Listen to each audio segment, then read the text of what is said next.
Hello. So at the moment, this is going to be the last kind of Disney rankings video before I do the Pixar ones, but first I have to finish watching my way through the Pixar movies, obviously, before I want to rank anything. So this is going to be the fourth one, and this is going to cover the kind of the Disney revival era, which is 2009 up through present, so up through 2022, and this is being recorded. And this is going to cover Princess and the Frog all the way up through Encanto. In regards to the movies that I will be ranking on this list.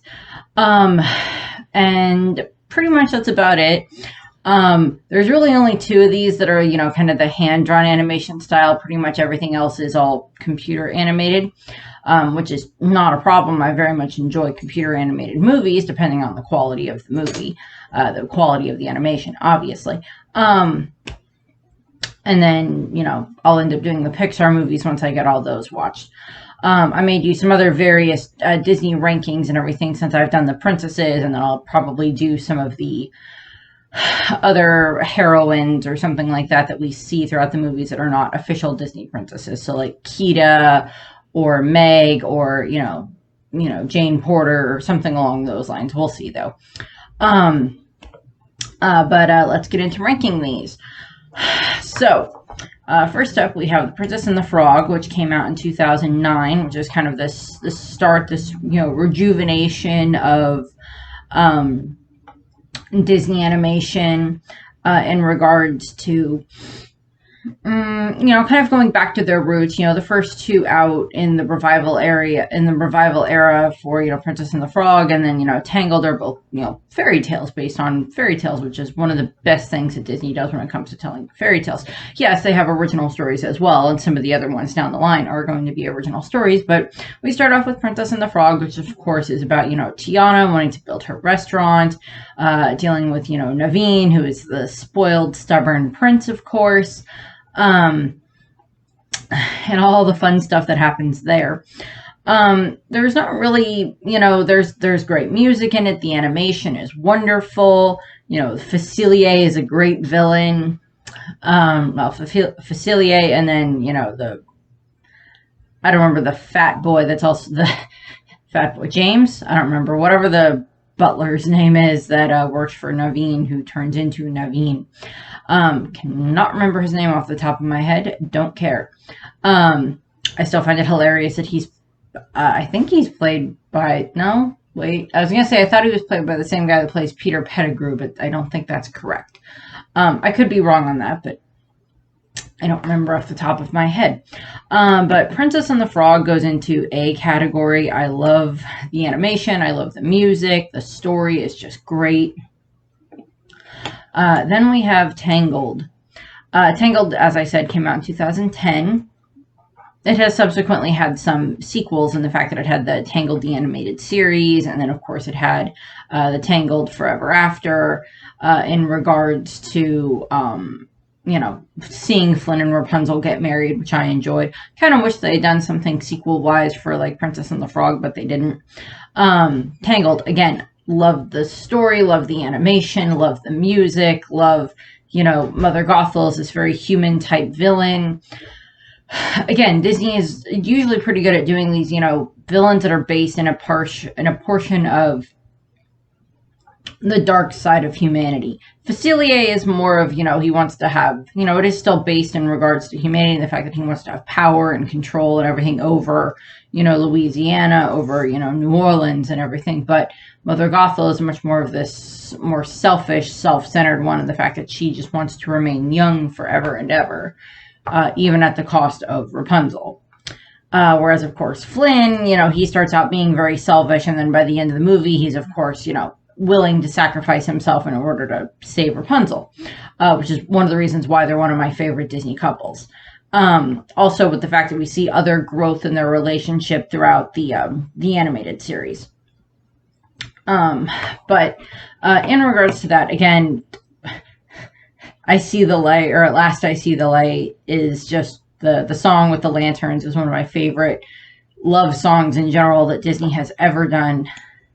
And it goes here. No, it goes here. There we go. Then we have The Mini Adventures of Winnie the Pooh, or another Winnie the Pooh movie.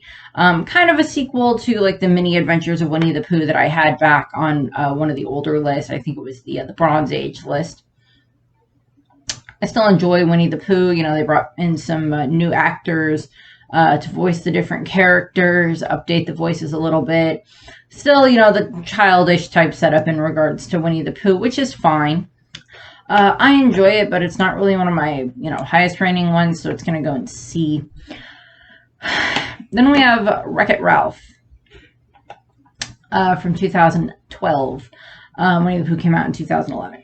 Yeah, WreckIt Ralph, of course, is kind of I kind of equate it to Roger Rabbit, but with video game characters, because it is very similar to Roger Rabbit in the fact that it is this, you know, this character, as in it's created for this specific game, and then he ends up interacting with all these other classic characters like Sonic and Mario and, Street Fighters and Dance Dance Revolution and like all this other stuff that he ends up interacting with, in, Game Central Station and going to all the other games and everything. And like we see that and everything, Ralph is kind of this, weird thing where they kind of did turn it on the head, where the fact of like technically within his own game, Ralph is a villain, but in the context of the story, he does become a hero. And it is kind of Ralph finding his self-worth and finding a little bit more of who he is, but also, Felix and kind of forcing the other people around him in regards to, the nice landers and everything to maybe understand that they need to be a bit nicer to Ralph. That's like, he is a big part of your game. If there isn't Ralph, then your game doesn't work. Maybe you shouldn't have been so mean to him for so long. It's not that hard to invite him to a party. As I've stated, it's the whole lesson of, well, if you happen to live in a fairy tale world or something like that, and there happens to be like some evil witch or fairy or sorcerer or something like that in the area, maybe it's wise to, invite them to the child's christening, and then, maybe your child won't get cursed, because the least that'll happen is maybe they won't show up and there'll be slightly extra cake or slightly extra food, but you didn't insult them. Or if they do show up, maybe they'll bring like a really nice gift, or something along those lines. There's that. There's always that. When it comes to WreckIt Ralph, it is very much, you also see this like evolution of like video games, and the fact that, WreckIt Ralph, Fix-It Felix is pretty a simple, pixelated kind of game, 8-bit type game. And then you see the evolution of other games in regards to, Sugar Rush and, Hero's Duty, and like the complexity and the high definition of the games as they've, advanced over the years. And like, I just like that as well. There's not really songs in the movie, but I do like, Ralph and, Vanellope's relationship and everything. So that's going to go up into the A tier. Then we have Frozen. Yeah, Frozen. I do enjoy Frozen. I like the movie. I like the soundtrack. The animation is beautiful. I do think that Let It Go and, For the First Time in Forever and everything were a little bit overplayed. I will agree with that, but I still enjoy the songs. Yeah, fun there. But I still enjoy the songs. Not really, it's based off of the Snow Queen fairy tale from Hans Christian Andersen. Which I do, I've read that fairy tale. I think I have a copy of it downstairs on one of my bookshelves. But of course, it's a play on that one. And of course, they kind of elaborate it a bit more and make the character a lot more sympathetic in regards to Elsa being the Snow Queen and everything. Switch up the twist with making Hans the villain in the end and everything. So we'll see, it's a very interesting way of doing that. But it's a good way of doing it, and I liked it. It was like, Frozen kind of, Frozen's, height kind of gave us the ability to have a bunch of the other movies later on, which I'm perfectly fine with. And, the detail that they do in the movie are also really good. Also, I do know a fun fact that for the sequences, for like with all the snow sequences, and specifically during the Let It Go sequence and everything, that to be able to have that type of snow, they had to develop a new computer system, a new program and everything. And I believe it was called Matterhorn, is what I believe the system ended up being called. So I kind of like that. I kind of like, how they make up different things. Because like with Mulan, when it came to like having the giant crowd scenes with the Huns and everything like that, they had to have like a new, equipment developed, new program that was called Attila, I believe. So I just like how they do that. They make innovations in different movies and then they apply it to, the movies down the line. So Frozen's actually going to go in B tier. I still really like it, and I'll still, I still like enjoy watching it, but like, there's a couple I'd rather watch. Also, I do like, Anna and Kristoff's relationship is also really good, but I talked about them a lot in my couples video. Then we have Big Hero 6, which, yes, I'm aware of the fact that they're going to have a Baymax series, which I will end up watching because it looks really fun. And I think I had mentioned, I think back when I did the Baymax, or the Big Hero 6 review, I think I had mentioned something about, like, it's like, yeah, they have the animated series that they had, that was like kind of the 2D cell shading animated series that I still kind of want to watch, but I just haven't yet. And now they're going to have like a much more, this is the actual computer animated. It's the same level of graphics from the movie and everything. And it just looks fun. So I'm just like, yay, they get a sequel. I don't know when the Baymax thing was announced, but I may have mentioned that before it was announced, but I don't know. Big Hero 6, I love it. It's kids, it's superheroes, it's, brother story, it's family story, it's friends, it's, great in regards to like helping kids understand how to deal with their anger. Don't take it out on the robot. Baymax is just hilarious. That'll be very interesting to see how that series goes. But for the movie itself, I actually like it a little bit more than I like WreckIt Ralph. Not by much, but just a little bit. Then we have Moana. Again, I love the music, I love the animation, I love the story. Again, it's one of the movies where they kind of put a twist on the villain in the fact, like, instead of it being that you think, like, Te Kā is this horrible monster and everything, you just find out that it's Te Fiti, but they stole her heart from her, so she's not whole.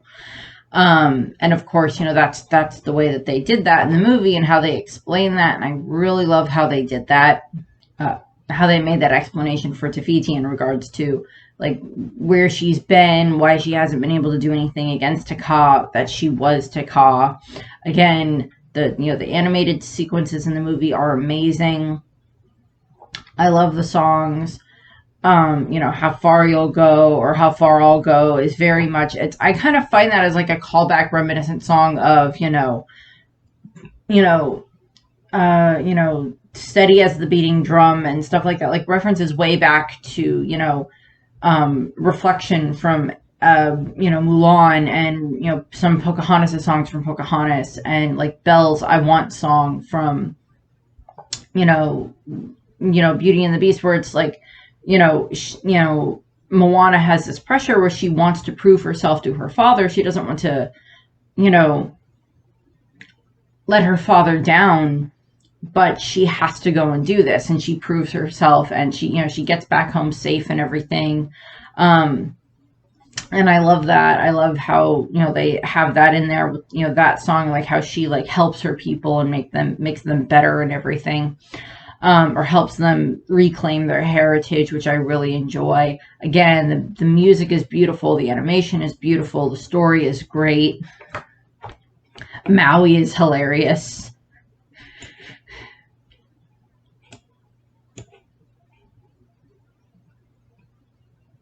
That's gonna go there. I think Tangled's probably gonna be my highest rated one, but I mean it's barely higher than some of those ones, and like Princess and the Frog and Moana, but it's still there. Then we have Zootopia. Frozen, of course, came out in 2013, and then Big Hero 6, I believe, in 2015, and then, or 14, and then Zootopia, I believe, is 2016, if I remember correctly. I have a list on the other side of my screen, and I think I messed up some of the dates for when the movies came out, because I have Big Hero 6 listed as 2009, and I'm like, I know that's not right. I know that ain't correct. Um, and then we have Zootopia. Again, I love Zootopia. It's the callback to, you know, it's a callback to so many of the fun ideas of, like, with Robin Hood, with, the animals and clothes acting like humans, but still having animal traits going on with them and everything. And I love how they did that in the movie. I love the animation in the movie. Again, it's like, I loved watching through the movies because you see the evolution and how the animation goes from just like one movie to the next in regards to the height and the detail, the complexity of what they're able to do in the movies. Zootopia is very much this, the don't judge a book by its cover story, and the fact of, don't judge this rabbit and the fact that she's a rabbit, and don't judge the fox on the fact that he's a fox, and, don't judge the sheep on the fact that it's a sheep, and, some of the other bits in the movie, and I really love how they do that. I love Judy and Nick in regards to just Judy and Nick on their own. I'd love it. I think I'd heard something about a Zootopia series, but I don't remember. A bit more recently, but I'm not sure. Again, I would love that. Even, the songs in the movie are so good in regards to Try Everything by, well, technically it's by Gazelle, but by Shakira. Gazelle, Shakira, same character. I love how they did. I love, like, that whole concept in the movie, and references to other movies with all the references to The Godfather because of Mr. Big and everything, and that's just a fun way of doing that, and I love it. Inside jokes in the movie. You have many animal puns as you can fit into the movie, and I'm good. But Zootopia goes just above Big Hero 6. Not by much, but just above. And then we have Ralph Breaks the Internet. Again, I've done a couple of movies or a couple of videos where I talk about this. I love the movie in general. The story is great. The interaction with the characters, the animation. You see the level of complexity in regards from going just WreckIt Ralph all the way up to Ralph Breaks the Internet. You see that jump there in story and animation and character. It's Ralph finding his self-worth. It's Ralph, of course, and Vanellope too, finding her self-worth. The first one, is also about Vanellope finding out who she is and the fact that she is actually the princess of the game and actually the main character of the game. And all that fun stuff, of course, and, it's her finding out, where she feels more at home. We see, the Oh My Disney area with all the characters and all the princesses and everything, and I love that. Again, love a lot of that. I love when they do that in series and shows. Disney crossovers, I love it. That'd be great. But there's all of that happens in the story. The new characters, Shank and her crew and everything, and the seedy, disturbing sides of the internet that they show, that they hint at, but not really go all the way to, because it's a kid's movie or a family movie, and you can't do that. But still fun. That's just fun in of itself. It goes there. Then we have Frozen 2. I think I actually like Frozen 2 a tiny bit more than I like the first Frozen. There's, so many of the fun songs in the movie. It's a continuation. You get to see this evolution of the characters, like you saw with, WreckIt Ralph into Ralph Breaks the Internet. Anna and Elsa have, both found a bit more of their own self-worth. Elsa has gotten better with her powers. We see Anna very comfortable in her relationship with Kristoff, even though she keeps jumping to conclusions and making the wrong assumption when it's him trying to ask her to marry him multiple different times and everything, because she's Anna, but also her just, having her own self-worth and everything. There's moments in the movie that ring very true, particularly with, Anna's song of, after she thinks Elsa's dead, which technically Elsa, I believe, is dead, and, Olaf is gone, and she doesn't have Kristoff with her, because he's somewhere off in the woods trying to find reindeer. Being lost in the woods, which is just another fun song. It's a callback to, like, an 80s music video, which I just find hilarious. I loved how they did that in the movie. I'm sitting in the movie theater, and I'm just like, they went 80s music video with this in the forest, and I am so happy. But with Anna, with the next right thing, with that song, I very much understand where that comes from. And a lot of the times with like what's going on in our world now, to a degree, that song, and back then, the whole of 3 years ago wasn't that big of a leap in regards to what's the next right thing that people can do to make to help get for Anna, it was it's like, I have to get out of this cave, and then I have to get to that dam, and I have to destroy the dam, and all of that. And so we have those moments, the song of, Into the Unknown from Elsa and everything is great. And then, of course, the other song that she sings when she's inside of the glacier and everything. Those are great songs. Again, I love the songs in the movie. I'm sorry, I can like gush about these movies for a while, so I'm trying to like bide my time on some of them. But I still like Ralph Breaks the Internet, or WreckIt Ralph, just a tiny bit more than that one. Then we have Raya and the Last Dragon. Raya. I did very much enjoy Raya and the Last Dragon. I love the animation. There's not really like songs in the movie, which is fine because it's not really the singing type of musical, that type of thing. Raya doesn't strike me as the type to break out in song. Suzu strikes me as the type to break out in song. Same things with the little boy in the movie, Captain Dang. Dang? I don't remember. The small boy that likes to break dance and cook. It's like both of them, him and Suzu, I can definitely see breaking out into song in the movie at any given time, but Raya does not strike me as that type of a character. Neither does Namari. And there's not, the Droon are this kind of embodiment of human greed and hatred and, discrimination and everything like that, and how it affects everybody. The dragon sequences in the movie are amazing. I really like, the big sequence at the end where it is Namari that technically ends up being the one that is the hero and, puts the orb back together after Raya entrusts it to her and the others entrust it to her and everything. And I love how they show that in the movie, that you sometimes do just have to, do the right thing. You have to, and it kind of calls back a little bit to, or in my opinion, it calls back to the next right thing that, Namari has nowhere else that she can go. They put this trust in her. She has to make the choice of putting the orb back together. And then even if it doesn't do anything, she still tried. We have that, and I love that in the movie. I love how they set a lot of that stuff up in the movie. And how by the end, everybody is, kind of reunited and, is hopefully going to all be together now as Kumandra and everything. And I love that.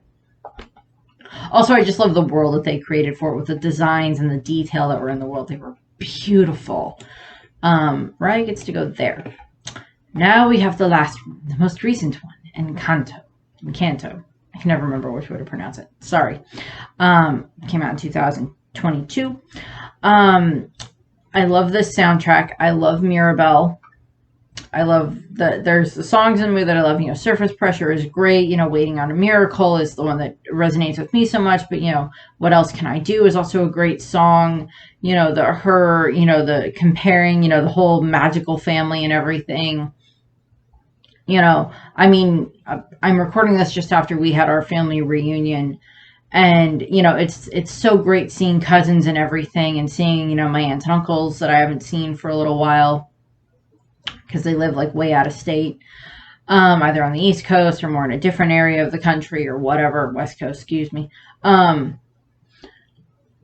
may have family on the East Coast. I don't know. I don't think so. But, it was like, there's all of that happens and everything. And I love seeing my family and everything. And Encanto is like this whole thing of like, it is about family. But it's also about, you see the way that, Abuela is, she's put too much of her own self-worth, of the family self-worth, on the gifts as opposed to on the people themselves, on her children and her grandchildren themselves. And, you know, that's part of the journey that she has to go on. And, you know, finally being able to grieve her husband as opposed to having to be this, you know, this new strong person and this, you know, this strong leader of the community and everything, that she finally gets the chance to grieve that she hasn't been able to do for 50 years and everything. And we see all of that in the movie. And it's a great representation of just like this other, you know, culture and everything, and the amazing details that they put in the movie that are just funny and great. You know, We Don't Talk About Bruno is a very funny and great song. And of course, the song at the end of the movie where they're all finally singing together. I loved Encanto. I thought it was an amazing movie. I love the soundtrack, as I said. Mirabel's great. I'm gonna go here. So yeah, I mean, like, and with Frozen, it's barely in B. It's like just barely in B. But still, you know, it's like all these movies I'd be perfectly happy to watch. Even the Winnie the Pooh one, I'd be perfectly happy to, you know, watch if that was what I was in the mood for, or watching it with someone or with my dad or whatever again. So that's what I have for this one.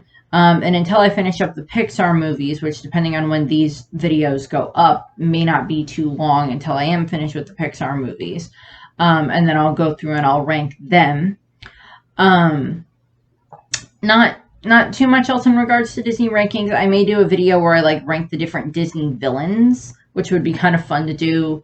Although considering that there's so many, I may have to be like these are all the ones that deal specifically, like these are the ones that have like magical powers, so like Maleficent, Hades, you know, the Evil Queen, Facilier, and stuff like that. And then like the ones that don't have powers, like, you know, Cruella de Vil and the stepmother from, you know, Cinderella, and, you know, different things like that. So the ones that have powers and the ones that don't have powers, I might have to do that way. And then there's Scar, and he'll just get put in with the ones that technically don't have magical powers, because he doesn't. But we'll see how I end up doing with that one in regards to just like an additional, you know, another Disney rankings that I want to do. So I thank you very much for watching. I hope that you enjoyed this video. If you disagree with my rankings of these movies, you're more than welcome to. My voice is going. Oh no. But, you know, I hope that you enjoyed the video. If you have comments, leave comments. If you don't like where I put something, I'm sorry. This is how I rank them. You can always rank them on your own. And I hope that you have a nice rest of your day. Bye.